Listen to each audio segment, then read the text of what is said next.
Hi, I'm Shane Harper, and I play the role of Josh Wheaton in our movie God's Not Dead. Josh is a freshman who enrolls in a philosophy class taught by a very unsympathetic teacher played by Kevin Sorbo. Dr. Radisson demands that all of his students sign a declaration saying they believe that God is dead in order to get a passing grade. Now, Josh refuses to sign the paper and in turn is challenged by the teacher to defend his position that God is alive. If Josh convinces the class that God is not dead, he gets to stay. If he doesn't, he flunks the class. But there are some flat earthers out there who still consider the existence of a supreme deity to be either necessary or self-evident or both.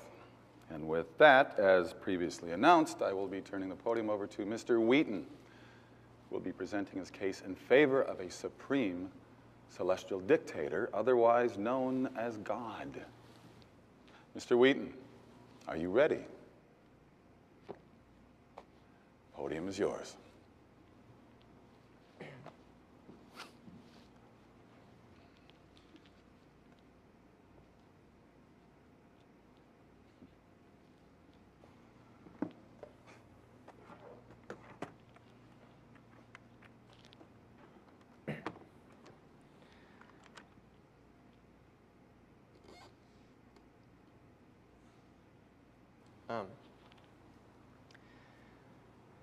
Atheists say that no one can prove the existence of God, and they're right.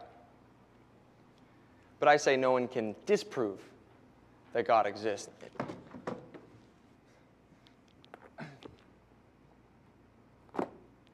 But the only way to debate this issue is to look at the available evidence, and that's what we're going to do. We're going to put God on trial with Professor Radisson as the prosecutor, me as the defense attorney, and you as the jury.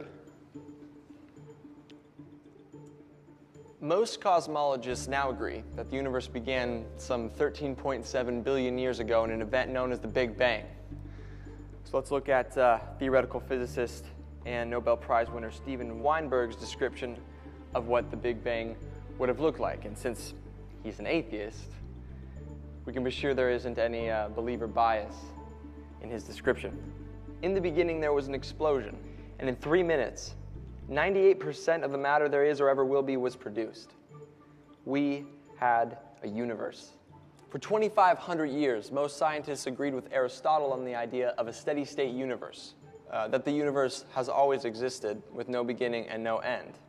But the Bible disagreed. In the 1920s, Belgian astronomer George Lemaitre, a theist, who's actually also... What's a theist? A theist is someone who believes in the existence of God. He said that the entire universe, jumping into existence in a trillionth of a second, out of nothingness in an unimaginably intense flash of light, is how he would expect the universe to respond if God were to actually utter the command in Genesis 1:3, "Let there be light." In other words, the origin of the universe unfolded exactly how one would expect after reading Genesis, and for 2,500 years, the Bible had it right, and science had it wrong.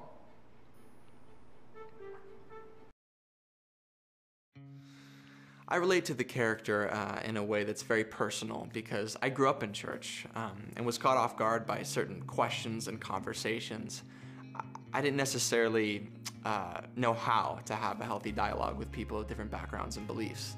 Now this movie is not going to give definitive answers to everyone, but the goal is to inspire people to have a mind and a heart that prepares you for these conversations. Now, having the courage to take a stand like Josh did is something I really hope people will be inspired by when they see this film.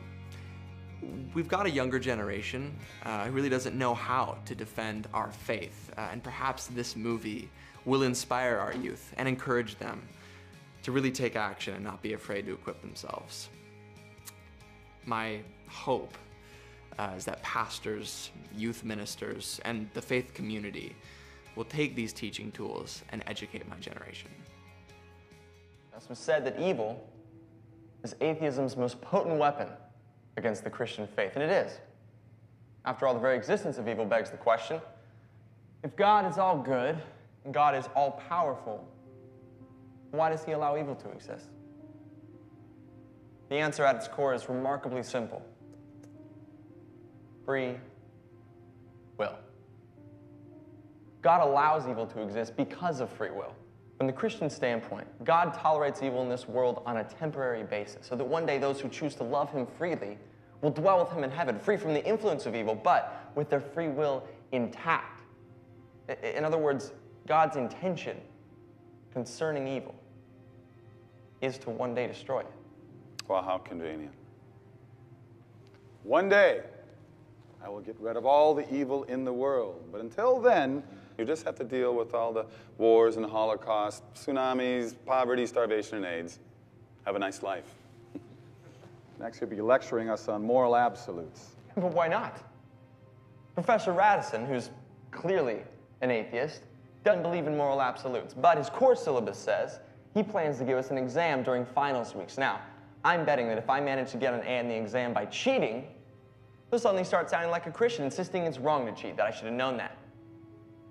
And yet, what basis does he have?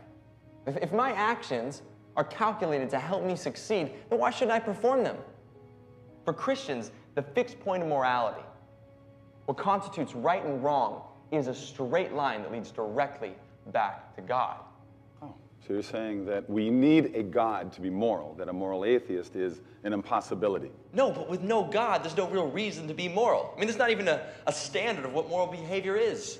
For Christians, lying, cheating, stealing, in my example, stealing a grade I didn't earn, are forbidden. It's a form of theft. But if God does not exist, as Dostoevsky famously pointed out, If God does not exist, then everything is permissible. and not only permissible, but pointless, if Professor Radisson is right, then all of this, all of our struggle, our debate, whatever we decide here is meaningless. I mean, our lives and ultimately our deaths are of no more consequence than that of a goldfish. This is ridiculous. So after all your talk, you're saying that it all comes down to a choice. Believe or don't believe. That's right. That's all there is. That's all there's ever been. The only difference between your position and my position is that you take away their choice. You demand that they choose the box marked, I don't believe. Yes, because I want to free them. Because religion is like it's like a mind virus that parents have passed on down to their children. And Christianity is the worst virus of all. It slowly creeps into our lives when we're weak or sick or helpless. So religion is like a disease? Yes. Yes, it infects everything. It's the enemy of reason. Reason? Professor, you left reason a long time ago. What you're teaching here isn't philosophy. It's not even atheism anymore. What you're teaching is anti-theism. It's not enough that you don't believe. You need all of us to not believe with you. Why don't you admit the truth? You just want to ensnare them in your primitive superstition. What I want is for them to make their own choice. That's what God wants. You have no idea how much I'm going to enjoy failing you. Yeah, but who are you really looking to fail, Professor? Me or God?